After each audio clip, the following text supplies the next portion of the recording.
Right, today for the Clove blog I'm going to be having a look at the OnLive Desktop service on the Acer Iconia Tab A500.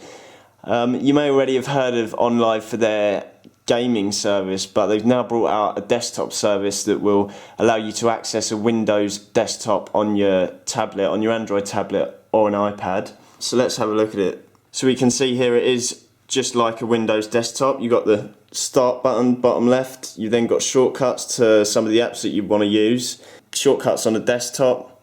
They've also included a Windows Touch Pack which has got a few touch based games in it. I'll just show you what they are, I won't launch any of them.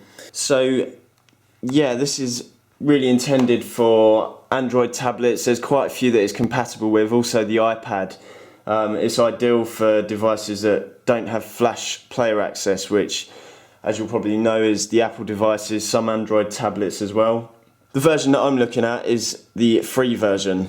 You will need the Plus tariff for web browsing, so to access the flash stuff, but that's about $5. Now, neither service is available in the UK yet, but it is due to launch soon.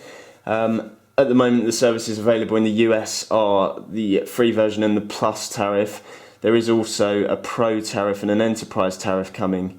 The Pro version allows installation of other apps, whereas the free one, you're restricted to the ones that they've got on here.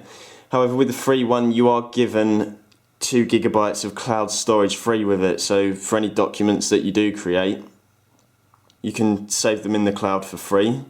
You can use an existing OnLive username, so if you've got one for the gaming service you can use that, otherwise it's free to create one for the desktop version as well. So if I just create a Word document just to test it here, it would work better with a mouse and keyboard. Something like the Acer Transformer would probably be ideal for it.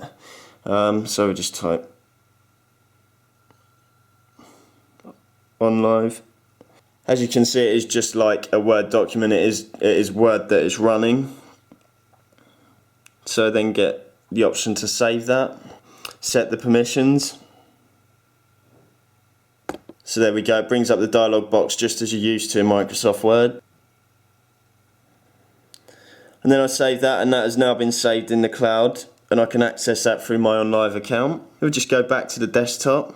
So you do expect to be able to touch it and move the cursor just from being used to using a PC, but clicking and holding will just select whatever you have in range. So there is no need for the mouse to follow your finger around the screen, so that must be why they've done this.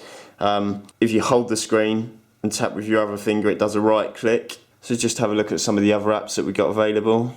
Calculator. You got Paint, so it is multi-touch on the screen, and this is running as an app, so that does mean that you can exit the app. So we go to the desktop, and it's just running like any other Android app, so I can come out of it and switch to another app temporarily if I need to, and then just browse through the apps that are open to get back into it. I'm not sure how much I would use it just yet over something like, say, Documents to Go on Android. You probably will need a keyboard to make full use of it, but it's handy to have it there, especially considering it's a free service. To be able to just fire it up, create a Word document, and then save it in the cloud is, you know, for free, you can't complain. So a good service, and expect to see it develop a lot in the coming year.